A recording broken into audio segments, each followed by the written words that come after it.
Hi everybody. So today I'm here to do my mid-month wrap-up for May. This wrap-up also contains book reviews for books from February, March, and April that I'd never reviewed. So we're going to start off with the backlist reviews first and then move into the current reviews and review and current reads. The first thing I wanted to talk about is the book to movie comparison of The Perks of Being a Wallflower. The book by Stephen Chbosky came out in 1997 and the movie came out in 2012 and starred Emma Roberts and Logan Lerman and Mae Whitman. Paul Rudd also played the English teacher, Mr. Anderson. Mae Whitman, for those who don't remember, played the Girl Scout who Ross knocks down the stairs and breaks her leg and has to take her place for selling Girl Scout cookies.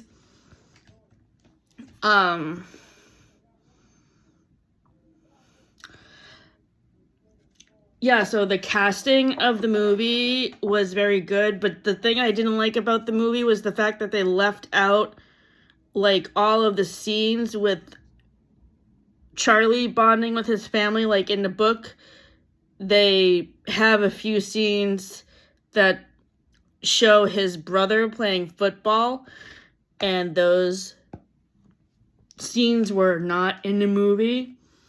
The soundtrack of the movie is pretty good as well. The two books I have over there, I have not answered questions for yet, are 100 Summers and The Love Goddess's Cooking School. Those will be reviewed in the next video in June. The first book I wanted to talk about that is backdated from the second half of last month is Black Cake by Charmaine Wilkerson, which I returned to my mother-in-law yesterday. This is a family drama about two adults who lose whose mother passes away, and when their mom dies, they are revealed a secret through reading her journal or letters that she wrote that, well, I don't want to spoil what the secret is, but one of the discussion questions was, should the mother have told the father about what happened? And I think that she should have. I think she was afraid to end her marriage, and she knew that telling him what happened would do that.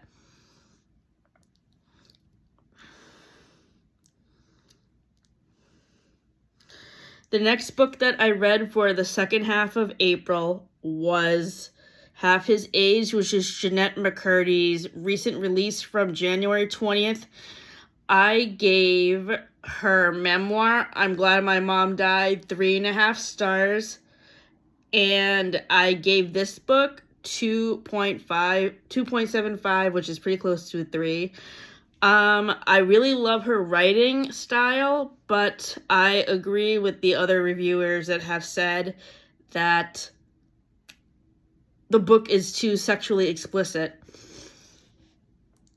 The next book that I reread for the second half of April was It Happened One Summer by Tessa Bailey, and I just finished the sequel to it, Hook, Line, and Sinker, the other day. This book focuses on Piper, who is a Los Angeles actress who gets her living wages taken away by her dad and has to move to a seaside town where she was born, and she falls in love with a fisherman named Brendan, and I really love the banter. Tessa Bailey based Piper off of Alexis from Schitt's Creek, and I think she did a good job capturing her mannerisms. The sequel of It Happened One Summer, Hook, Line, and Sinker, focuses on Piper's sister Hannah and her love interest. Both of these books get 4.5 stars. The next book that I read at the second half of April, actually, I read this book at the beginning of April, but my review was not ready for the April wrap-up. So this book is called The Book of Longings by Sue Monk Kidd, and it's basically a retelling of the birth of Jesus from a feminist perspective, which I think was really interesting. And I obviously related to the main character because she's a feminist and an activist. And this is my first book by this, second book by this author, because I read The Secret Life of Bees a long time ago, and now I think I'm going to reread it again. The next book I read for the second half of April was The Cuban Heiress, which is the final book in the Cuban Saga series by Chanel Cleeton. I love Chanel Cleeton's writing style, and I am very excited for her new release on July 15th, An Infinite Love Story, which I heard about through Tori at A Novel Life. And if I can find a video where she talks about this book, I'm talking about An Infinite Love Story, I will link it in the description. The Cuban Heiress is a thriller that takes place on a cruise ship, and I think the fact that it took place on a cruise ship really heightened the stakes a lot, and I really enjoyed that. And as I was just saying, I love Chanel Cleeton's writing style, and I'm sad that this series is over because I really loved getting to know all of the characters. So these historical fiction books are set during different time periods. My favorite book in this series is book number 3, When We Left Cuba, because it's set during the Cuban Missile Crisis in the 1960s. And as I originally said when I reviewed this book in February, what I liked about this book is that in 8th grade, I learned about the 1960s for a whole week, and one thing we talked about in social studies class was the Cuban Missile Crisis, but we obviously talked about the American end of the war. But When We Left Cuba focuses on the displacement of the Cubans who got ousted from their homes during the war, and that was really sad and very interesting to learn about. So I really enjoyed that aspect of that book. The next book that I reread for the second half of April was This Summer Will Be Different by Carly Fortune. Kathleen and I both read this together, and she will be reviewing this book in her May wrap-up. Coincidentally, I also read Anne of Green Gables at the same time. This book is set on Prince Edward Island, which is where Anne of Green Gables is set. In Anne of Green Gables, I connect to Anne's character because she is optimistic. I love the Prince Edward Island setting of This Summer Will Be Different. And I was able to picture myself in the setting of this book while I was easily transported to Prince Edward Island because of how descriptive Carly Fortune's writing is. I would definitely, if I were in the shoes of having to confront Bridget about sleeping with Felix, I would definitely tell her to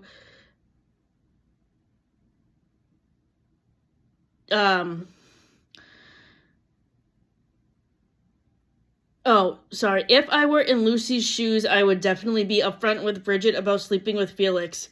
I felt that what Lucy did to Bridget was kind of unforgivable, and that she should have not done that because she could have easily ruined her friend's wedding. The next a couple of books I'm going to talk about are backlist reviews from my February and March TBRs. These were books I were not finished with when I was filming those videos, or books that I just didn't mention in those videos. The first book I wanted to talk about was And Then There Was You, which is Sophie Cousins' new release from the beginning of January. She writes a lot of time travel romances, similar to like The 7-Year Slip by Ashley Poston. So this book focuses around a girl who is going to her 20th high school reunion, and I was easily able to connect her because my 20th high school reunion was 2 years ago, and I have seen talk about from the class of 2006 about when their 20th reunion is supposed to be, and I'm really hoping that they're able to get something together because I really had fun at my reunion a couple of years ago, and it was really great to reconnect with the people from my class who I hadn't seen since graduation. I was also able to connect to the part of the plot with the AI boyfriends because the main character based her AI boyfriends off of her celebrity crushes. And in my teens and early 20s, I had a whole long list of celebrity crushes, which has been updated to fit the current time period. But back then, people I had crushes on included my Daniel Radcliffe from Harry Potter, Matthew Perry, Chad Michael Murray, Paul Rudd,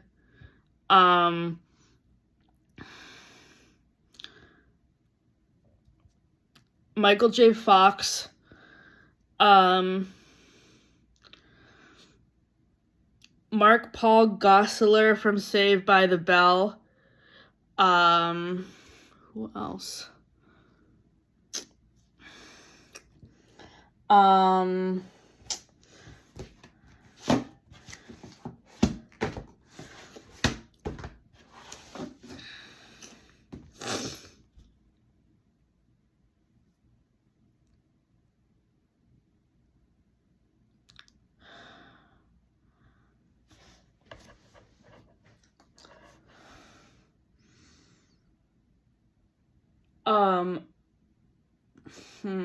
I know there were a couple of others, but I don't have the list in front of me. I'll have to refer to it later. But, another list I do have that I can look at. Oh, here we go. Okay. So let's see. High School Musical. Yeah, I had a crush on Zac Efron at one point. I had a crush on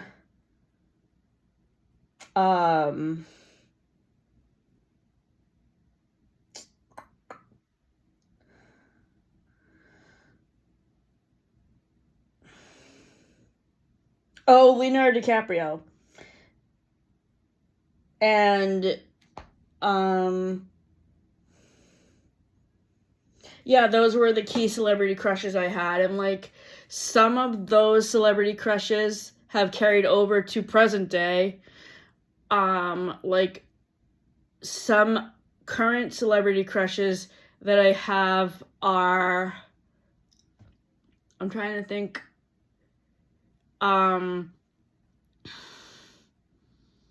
Harry Styles from One Direction, Justin Timberlake from NSYNC, and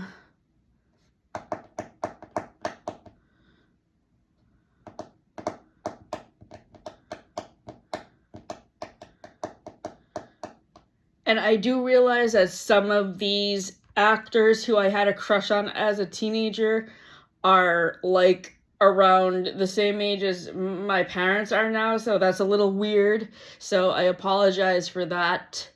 But I always like to say that my partner is the Chandler to my Monica. The next book that I wanted to talk about is Just Friends by Haley Pham.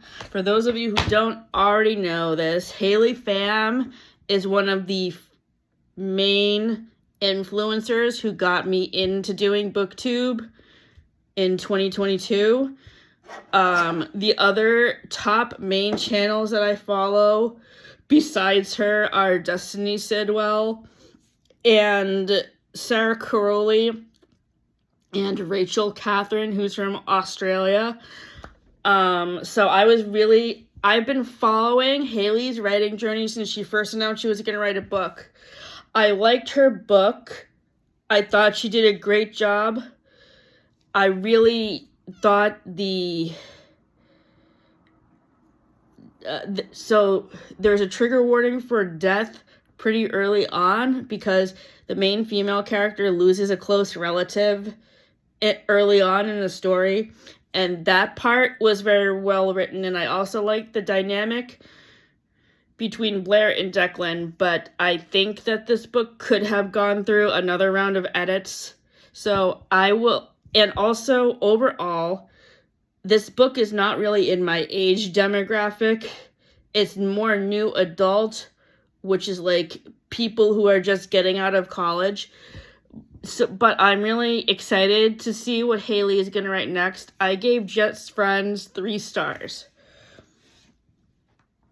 The next backdated book I wanted to talk about from my TBR was The Flight Girls by Nicole Zalazar. I read this in February for Black History Month because it was about female friendship and female fighter pilots during World War II, which you don't really read a lot about when you study World War II. And I just thought I love the dynamic between all of the characters. And I thought Audrey was a hypocrite for not being honest about marriage. She basically lied to somebody and said she didn't want to get married, and then she falls back on it and saying she actually does. The next book that I read is The Pumpkin Spice Cafe, which I realize is out of season, but Kathleen and I are working ahead in the TBR in reading the fall books ahead of time. But I will definitely be rereading The Pumpkin Spice Cafe in the fall because I read it every fall. This is the first book in the Dream Harbor series by Lori Gilmore, which is basically Love Light Falls, this is the second book in the Love Light Farm series.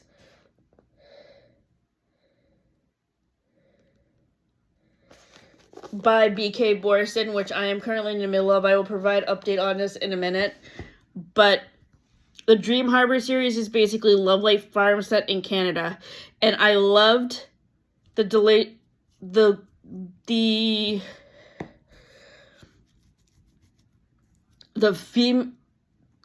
town is obviously very similar to Stars Hollow. The male main character is named Luke.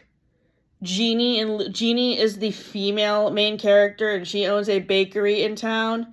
And I really like the dynamic between her and Luke. I think they're very cute together. The writing in this series starts to go downhill after book 3. I am up to date on this series. The next book is I think the last book in this series, The Daisy Chain Flower Shop, came out either earlier this month or at the end of April. I can't even remember the release date for that, but basically each book in this series is named after a store that's in a town. So the first book is The Pumpkin Spice Cafe. The second book is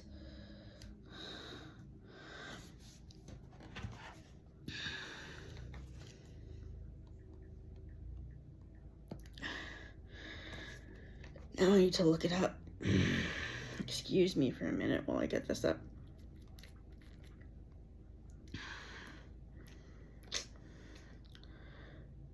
Storygraph.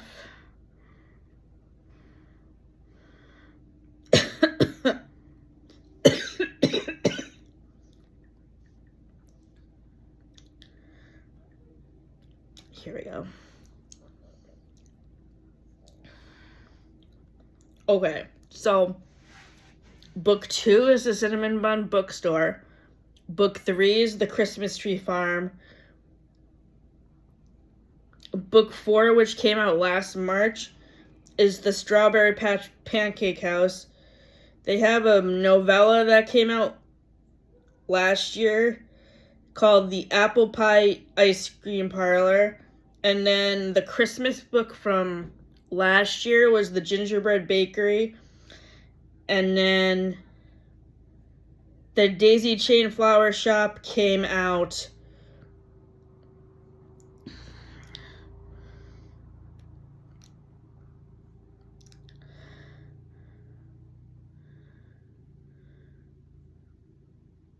Okay, so the Daisy Chain Flower Shop came out on May 5th.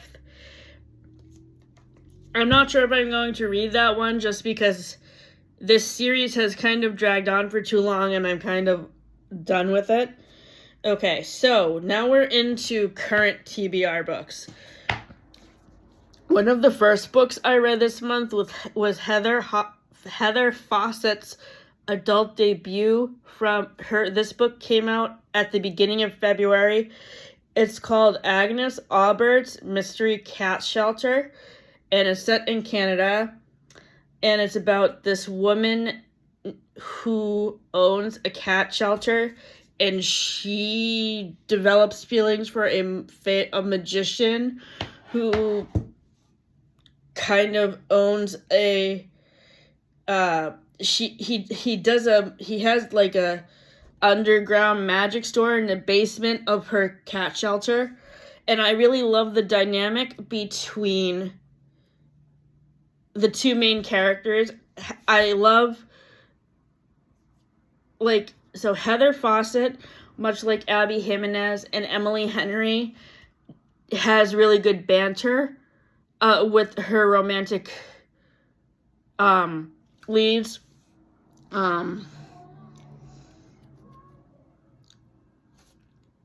The next book that I read at the beginning of the month was A Stage Set for Villains, which is a new release in the YA department by Shannon J. Spann. If you have a teenager who loves theater and mysteries, they will really love this book. It's basically about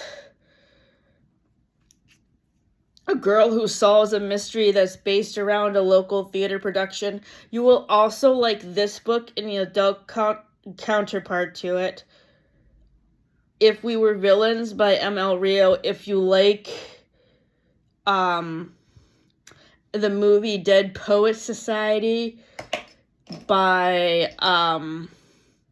with Robin Williams in it, specifically the part of the movie where Neil is in the Shakespeare play. The next book that I read is Attachments by Rainbow Rowell. Rainbow Rowell her books have been a mixed bag for me. The Fangirl graphic novels were 4.5 stars. The original Fangirl book was 2.5 stars. But now that I read the graphic novels and saw how the book that is being written in the book is illustrated, I think I might appreciate the book a little bit more. And then her recent release from last year, Slow Dance, or 2 years ago. Yeah, that came out in 2024. I gave that book 3 stars. And I've read a few other books by her too, but I don't have... Oh, Eleanor and Park was a book I recently read by her. The rating for that book stays the same. So this book focuses on Beth and London, or Beth and Landon.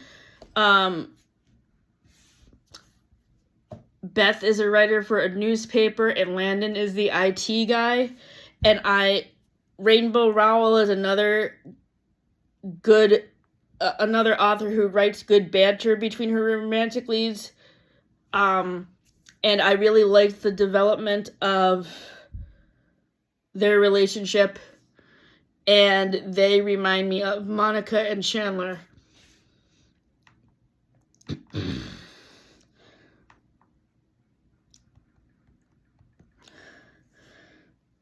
The next book that I read is Buckeye by Patrick Ryan.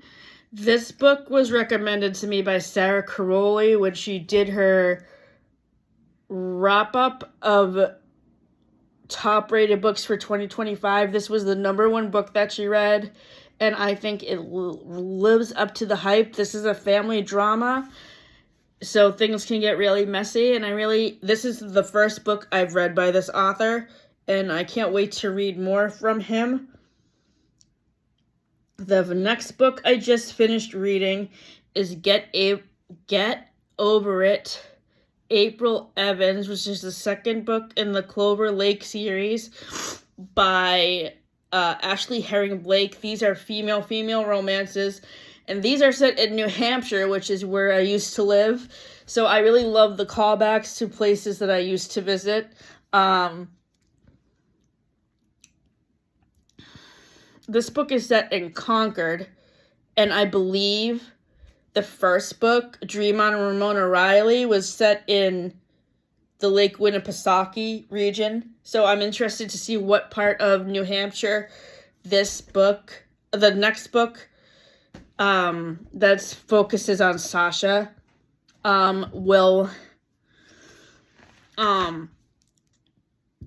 what part of New Hampshire that book will be set in. But as far as this book goes, I gave it 2.75 stars because I didn't like the development of the relationship between Rachel and Daphne. I felt like in certain situations their relationship was really forced. Also, April was so whiny and I could not stand her. And Daphne reminds me of Phoebe because she's into like new age stuff, like tarot readings and stuff like that, and Phoebe is kind of like into that kind of thing. And I'm not really into tarot readings or fortune telling. If you are interested in stuff like that, I think you will really like Daphne's character.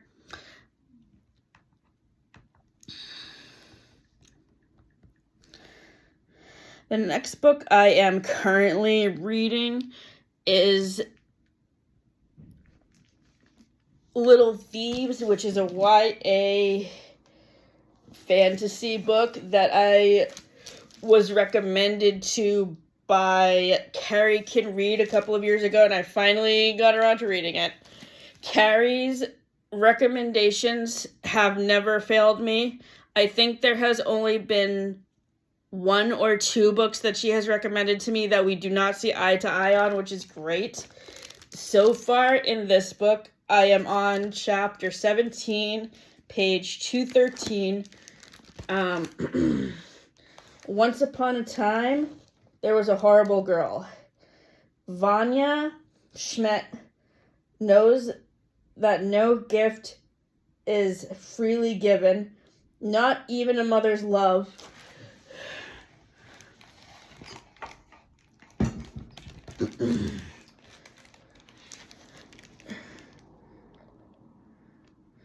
And she's on the hook for one hell of a debt. Vanya, the adopted goddaughter of Death and Fortune, was Princess Giselle's dutiful servant up until a year ago.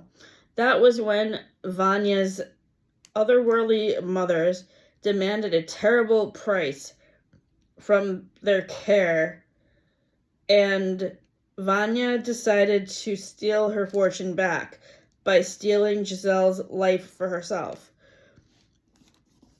The real Giselle is left a penniless nobody while Vanya uses an enchanted string of pearls to take her place.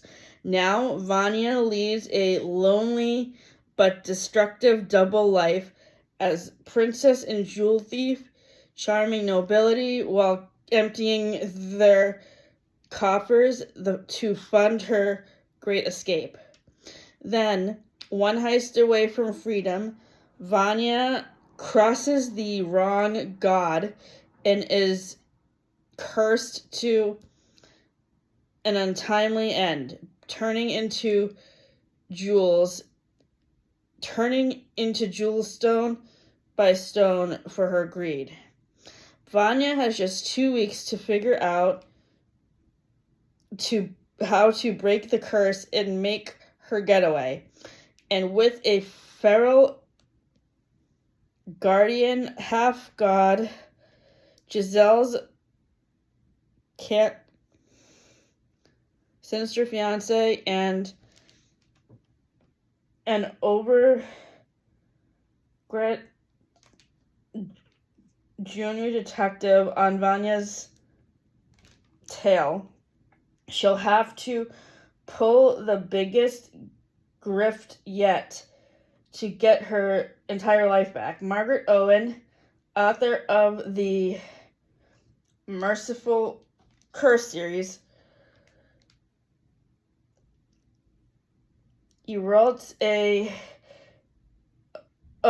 crafts a delightfully irreverent rendering of the Goose Girl about stolen lives, thorny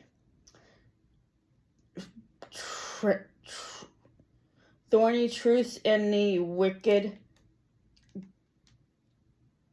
gifts of the heart of both. So this is a retelling of the Goose Girl fairy tale, much like A Sorceress Comes to Call by T. Kingfisher. And I really loved A Sorceress Come to Call, so I have a feeling this book might get a similar rating, which was around 4.5 to 5 stars. The next book I'm currently reading is The Perfect Divorce, which is the sequel to The Perfect Marriage by Geneva Rose. I'm not going to read the synopsis of this because it's going to spoil the first book. Currently I am on chapter 25, page 130.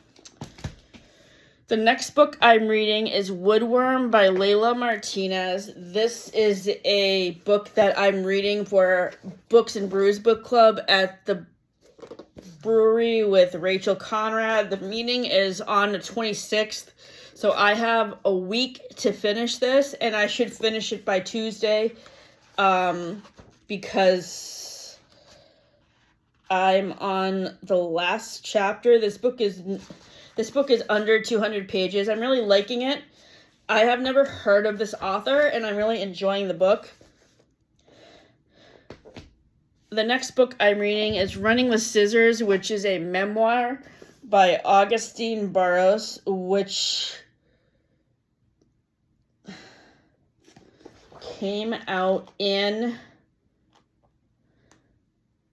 2002, and there was a movie made of it, but I'm not sure when it came out. Probably around the same time, so now I have to see the movie.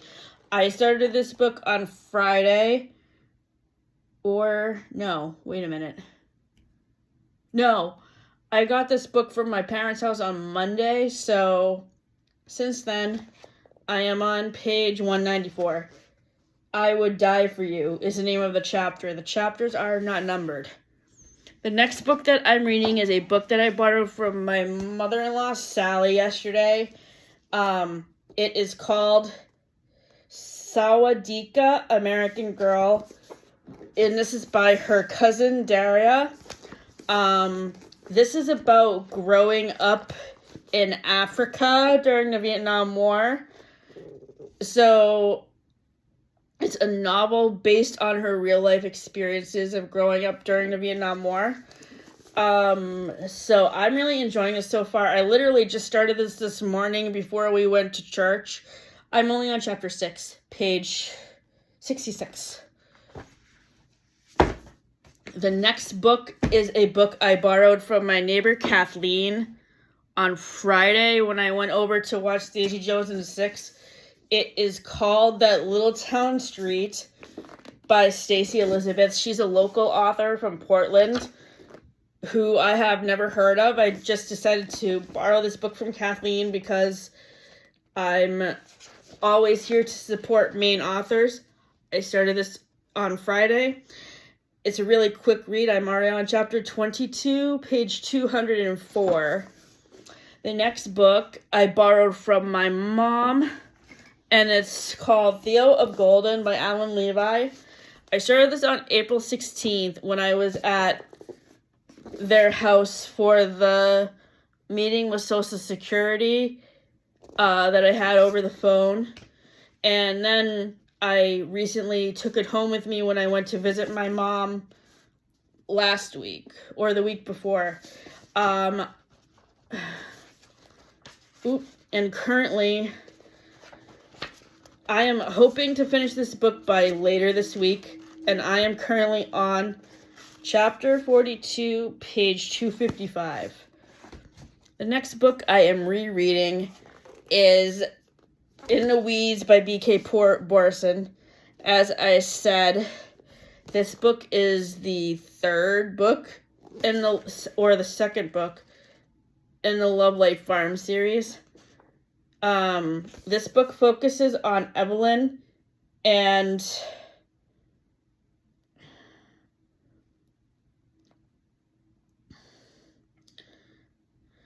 Beckett. So, I've read this book before. I read this whole series in 2024, so it's fun to reread it again. I always enjoy being reunited with these characters. I am currently on chapter 17, page 212. And I should probably finish this by tomorrow, maybe. The next book I am rereading right now is The X Talk by Rachel Lynn Solomon. She's coming out with a new book. Actually, no, I think I'm still behind on her new release from last year called It Happened in Amsterdam. And then she's coming out with a new release in July called Extracurricular, which is a student-teacher romance I'm excited about. In my reread of The X Talk, which focuses on Shay and Dominic. So these two are a couple who has broken up, and they're asked to be on the radio to talk about their breakup, to give advice to people who are going through similar things. And in my reread, I am on chapter 16, page 156. The next book I am currently rereading is The Kiss Quotient by Helen Hoang. This is the first book in this trilogy. The other two books are called The Bride Test and The Heart Principle. What I like about these books is that all the female main characters have or either the male or female main characters have autism. Like this main character has autism, and I really liked the way that Helen Hoang wrote her. So this is a modern retelling of the 1990 movie, with Julia Roberts and Richard Gere, Pretty Woman, which Matt and I watched in February for Valentine's Day. And this focuses on Stella. Stella Lane comes up with the algorithms to predict customer purchases, a job that has given her more money than she knows what to do with, and way less experience in the dating department than the average 30-year-old. It doesn't help that Stella has Asperger's, or that French kissing reminds her of a shark getting its teeth cleaned by pilotfish. Her conclusion: she needs lots of practice with a professional, which is why she hires escort Michael Phan, with the looks of a K-drama star and the martial arts moves to match. The Vietnamese-Swedish stunner can't afford to turn down Stella's offer, and When she comes up with a lesson plan, he proves willing to help her check off all of the boxes from foreplay to more than missionary position. Before long, Stella not only learns to appreciate his kisses, but to crave all of the other things he's making her feel. Their no-nonsense partnership starts making a strange kind of sense, and the pattern that emerges will convince Stella that love is the best kind of logic.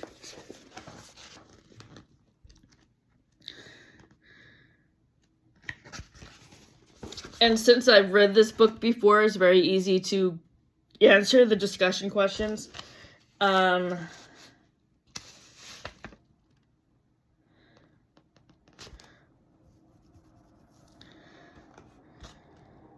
With regards to autism, people are divided between using first-person language or identity-first language.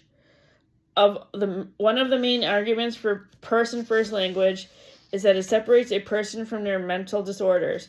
Many autistic people, on the other hand, prefer identity-first language because they believe autism is an intrinsic part of who they are and have no wish for a cure.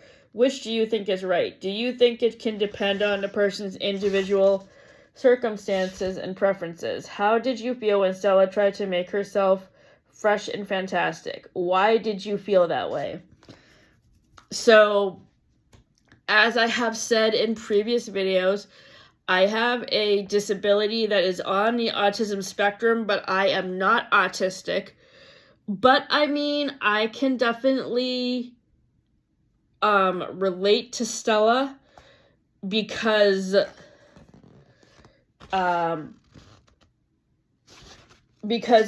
the use of the language, and like with the use of language, like I definitely prefer to use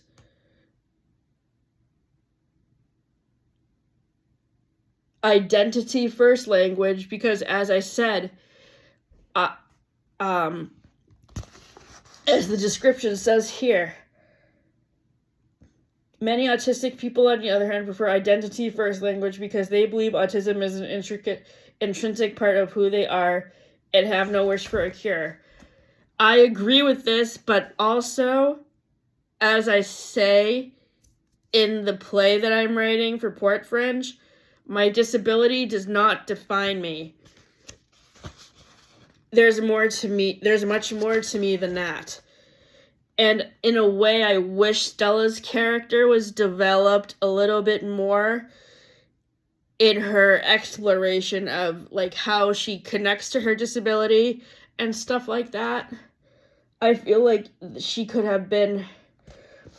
How did you feel when Stella tried to make herself fresh and fantastic? Why did you feel that way?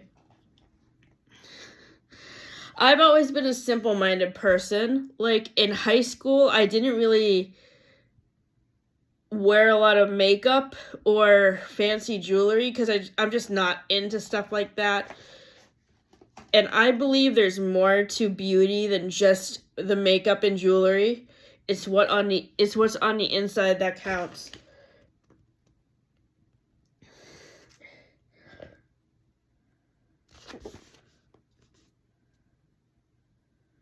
How does Michael's daytime profession affect his attractiveness?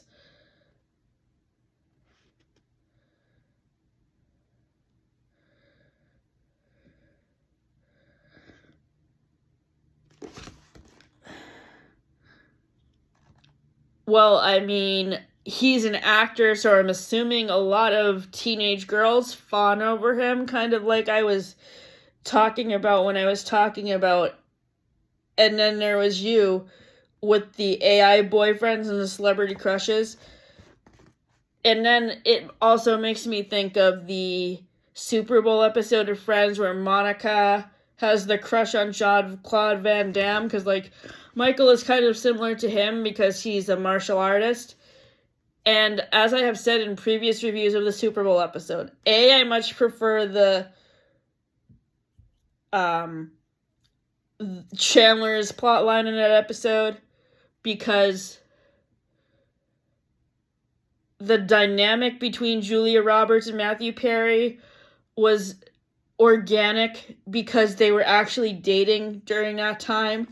And then the whole plot line with Monica's relationship anxiety, while relatable to me at the time of airing,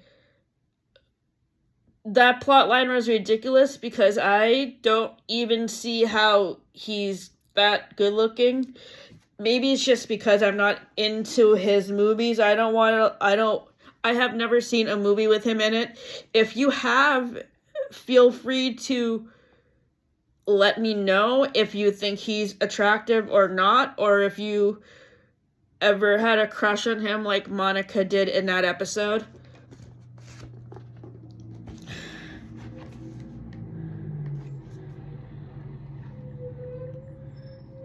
The next book I just finished reading, which I just returned to Kathleen the other day, was Maine by J. Courtney Sullivan. This is my second book I've read by this author after reading The Cliffs last year, or 2 years ago, and really liking it. I love this book for the Maine setting and the scenery, but this book focuses on 3 mothers and the different styles they have in raising their children, and obviously I can't relate to that because I don't have kids and I don't plan on having kids. So I gave that book 3 stars because I like the writing and the scenery. The next book I read was the graphic novel Mouse: A Survivor's Tale by Art Spiegelman. This is a graphic novel that is centered on a family of mice living during the Holocaust, and much like Persepolis by Marjane Sartopi, I loved how this makes the war more digestible and understandable for readers, and also what children of war go through. So I gave that book 5 stars. The next book I reread in April was Playing for Keeps in Stars Falls, which is the second book in the Stars Falls series by Kate Hewitt. Right now I am reading book 4 in that series, which is Summer Skies Over Stars Falls. I just downloaded the ebook this morning because we got to church early and I needed something to do while I waited for Matt's rehearsal to start for chorus, and I'm on page 77. The character and relationship development is wonderful. Zach and Maggie are a delightful couple to follow. The next book I read was Public Library by Allie Smith. This is a short story collection about libraries, and my favorite short stories were The Library, Sunlight, and The Making of Me, and The Poet. The next book I read was Talk Radio, which I enjoyed. I found this book on the main author shelf at the library, and I gave it 4.5 stars. The next book that I read on the From Manhattan to Stars Hollow TBR was Till Summer Do Us Part, which is the book that Kathleen and I picked for July. This book focuses on 2 characters named Scotty and Wilder who go on a retreat for people who are having trouble in their marriages. And so Megan Quinn is another mixed results author for me, much like Rainbow Rowell is. I have read her 2 Christmas books, Merry Christmas, You Filthy Animal, which was 2.75 stars, and How My Neighbor Stole Christmas, which was 5 stars, and her release from February 3rd, Just for the Cameras, which was 2.75 stars. This was her summer release from last year, which I really enjoyed. The summer camp the summer camp vibes reminded me of both The Parent Trap with Lindsay Lohan and It Takes Two with Mary-Kate and Ashley Olsen, which I'll talk about in a couple of minutes.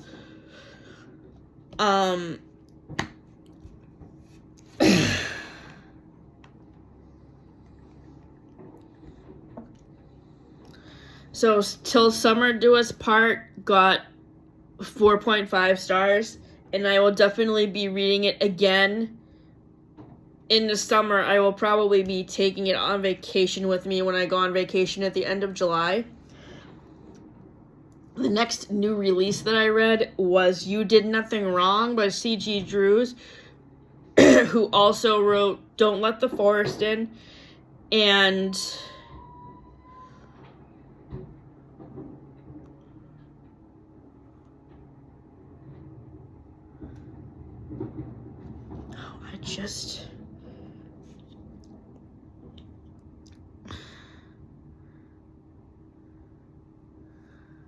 I just read another book by them too. I have read all three of her books.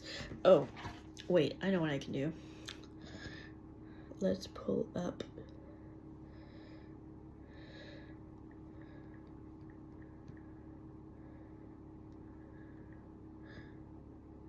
Here we go.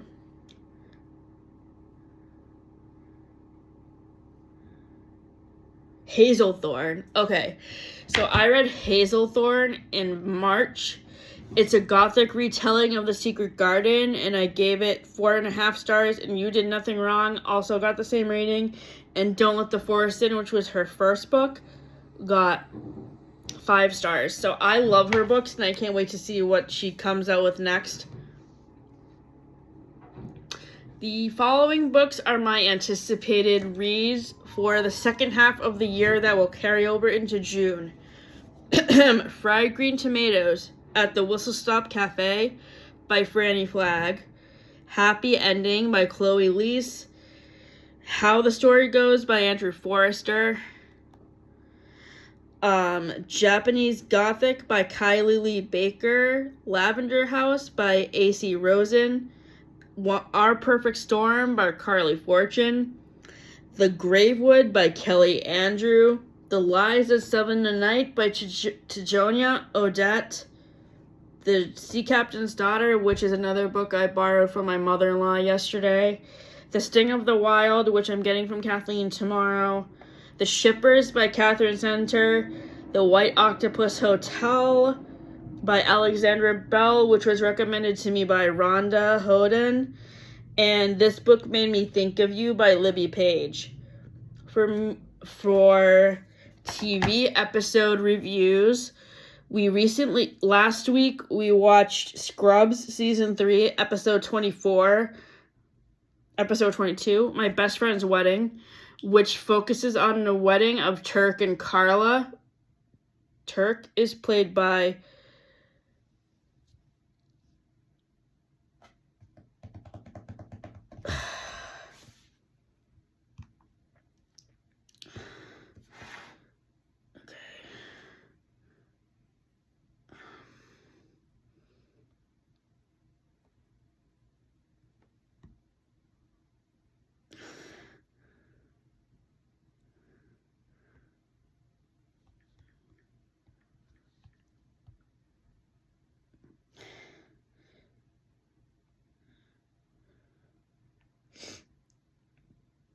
Donald Faison. Turk is played by Donald Faison, who played Murray in Clueless, and he is really good in this show. The other actor you may be familiar with from Scrubs is Zach Braff, who was in Garden State with Natalie Portman in 2004. So yeah, in this episode of Scrubs, I really felt bad for Carla because Turk was late for the wedding because he had to be in surgery right when he was supposed to go to the church. So he almost missed his wedding because he got called into surgery at the last minute. The next 2 episodes we are going to be watching of Scrubs, the original season. This show was actually rebooted, and we have been watching the new season of it on ABC right before Abbott Elementary every Wednesday. Season 1 just ended at the end of April, and I'm really excited for season 2 to start up in the fall.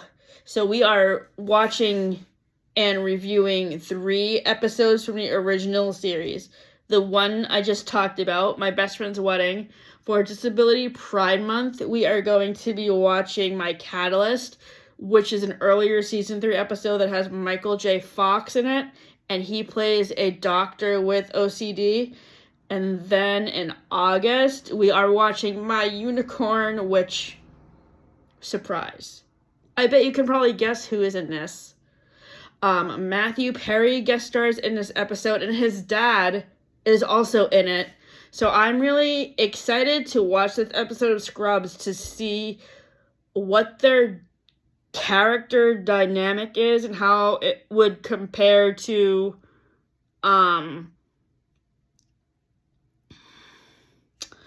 Fools Rush In. So that should be fun to compare.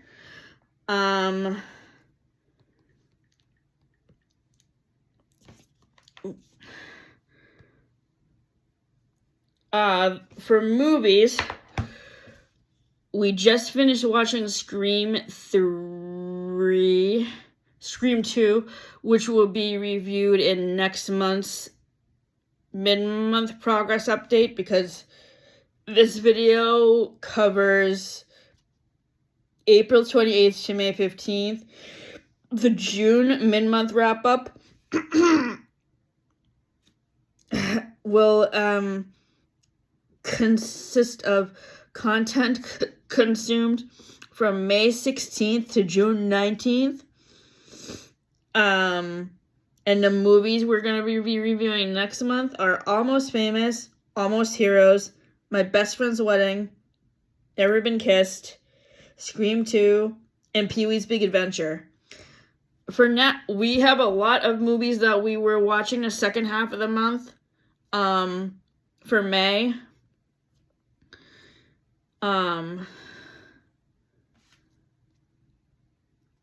in June, in early June, most of the June movies we're watching are in the later part of the month because of my play. So for this month, on Friday night, we watched My Big Fat Greek Wedding, which I had not seen since, the last time I actually watched that was when we lived in Nashua. So we watched it like 2 years ago. And this movie originally came out in 2002. And it's about a Greek girl named Nia who marries outside of her nationality. She meets a guy named Ian, and they fall in love, and the dad doesn't approve of the marriage because he's really hyper fixated on her being a traditional Greek and marrying within the family. My favorite part of My Big Fat Greek Wedding is the family scenes, because I come from a large Italian family. The main character, Nia, comes from a large Greek family. What's interesting is, if you have ever seen this movie before, you will notice that Joey Fatone from NSYNC plays one of Nia's cousins, which is interesting considering the fact I'm pretty sure Joey Fatone is Italian, unless maybe Fatone is a Greek last name and I didn't catch that, but I'm pretty sure he's Italian, so I feel like he's the outlier in that family if his last name is Italian, but I don't know. Maybe I'm wrong. So I love this movie. It has 2 sequels, which we're actually going to be watching. We're going to be watching My Big Fat Greek Wedding 2 next month, and then we're watching My Big Fat Greek Wedding 3 in August after we get back from our fall vacation. So we are really, as you can tell, we have a theme going on with weddings for TV episodes and movies, because we watched My Big Fat Greek Wedding. Next week we're going to be on the 31st, we're going to be watching My Best Friend's Wedding with Julia Roberts. And then we are also going to watch the other two My Big Fat Greek Wedding movies in July and August. I decided to focus the movie theme and TV show theme around weddings because my cousin is getting married in July. So I figured in honor of his wedding, we would watch all of these TV show episodes and movies based around weddings. The other TV episodes we're going to be watching are, we're going to rewatch the episode of Cougar Town where Jules and Grayson get married, which is at the end of season 3. I always watch the Chandler and Monica's wedding episodes whenever they're on Nick at Night, which hasn't been very recently. The other movie we recently watched with a wedding in it that's also set at a summer camp is It Takes Two. It Takes Two focuses on two girls who are named Alyssa, who comes from a rich family, and Amanda, who is an orphan. And the orphans from Amanda's orphanage go to the summer camp that Alyssa's dad owns. So there's a meet cute between the dad, who is played by Steve Guttenberg, and the matron of the orphanage, who is played by the late Kirstie Alley from Cheers. And then Jane Sibbett from Friends plays the one plays Clarice, who is going to be Alyssa's stepmother. But obviously there's a love triangle between Clarice, Nick, who is Steve Guttenberg's character, and Diane, who is Kirstie Alley's character. And it's so cute. I love this movie. This movie has the Olsen twins from Full House in it, who play Alyssa and Amanda. And I just love the trouble they get into when they switch places. And Jane Sibbett was also really good in this movie. Like, when I was a kid, I watched this movie because of the Olsen twins, and I totally glossed over the fact that Jane Sibbett was in it. So it was good to rewatch it again and pay attention to all of the characters and not just hyperfixate on the Olsen twins like I did as a kid. And so I feel like It Takes Two has a similar plot to The Parent Trap, because you have the plot where the two girls switch places. In The Parent Trap, it's Alyssa, and It Takes Two, it's Alyssa and Amanda. And in The Parent Trap, it's Annie and Holly. And which movie of the two do I like better? It's really hard to say. I think the acting in both movies is actually really good. For those of you who haven't seen The Parent Trap with Lindsay Lohan in it, Dennis Quaid plays the dad. The late Natasha Richardson plays the mom. And excuse me, can we just pause and reflect for a second on how much Natasha Richardson looks kind of similar to Princess Diana? I think so. Do you guys agree? And then the person who plays the stepmother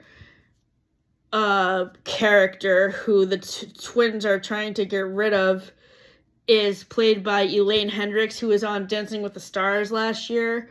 The camp counselor in this movie is played by Maggie Wheeler, who plays Janice on Friends. I mean, I like both of these movies equally. I feel like I think we gave The Parent Trap a 7, and we gave It Takes Two 8.5. I have to double check the rating for It Takes Two, though, because I don't even remember it off the top of my head.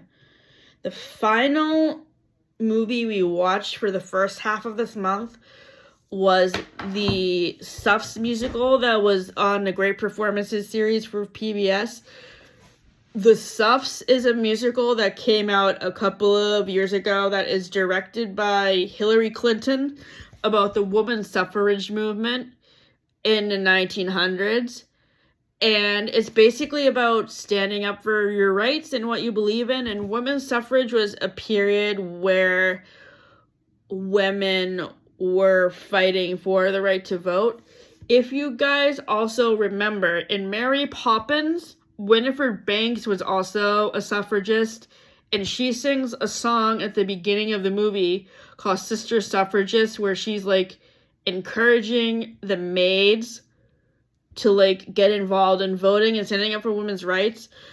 I really loved this musical, and I would definitely watch it again if it were to ever be on TV again, because I think it's an important message, especially for the current time period we're in with this current presidential administration, which I'm going to talk a little bit more about in my play for Port Fringe. I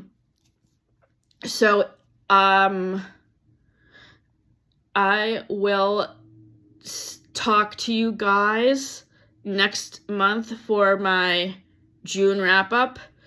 Matt and I have decided to revamp our schedule for our entertainment wrap-up eventually. I mean, originally, we were going to do one big entertainment wrap-up video up at the end of August, but upon reflection, we realized that was going to be too long.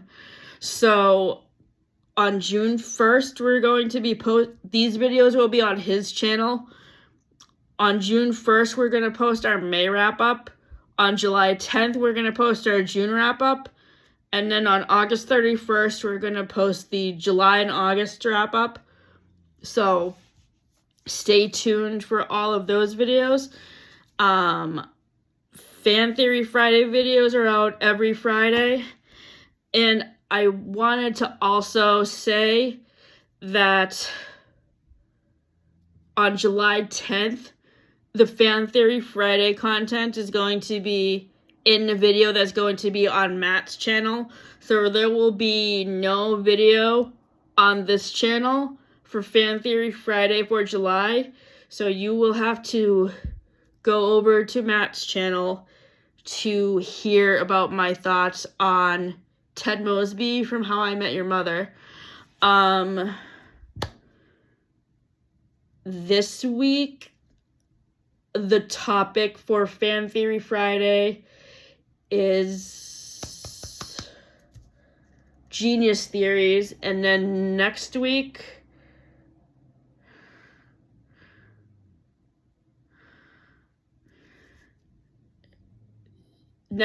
it's the Friends Psych word theory, and then at the end of June I'm going to be doing a whole video at the end of the month talking about Modern Family fan theories.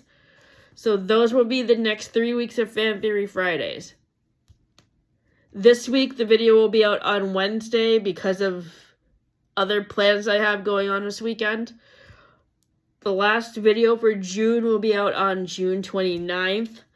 And then the June video will be out on June 26th. Have a good week. I will see you guys on June 1st over on Matt's channel. Bye.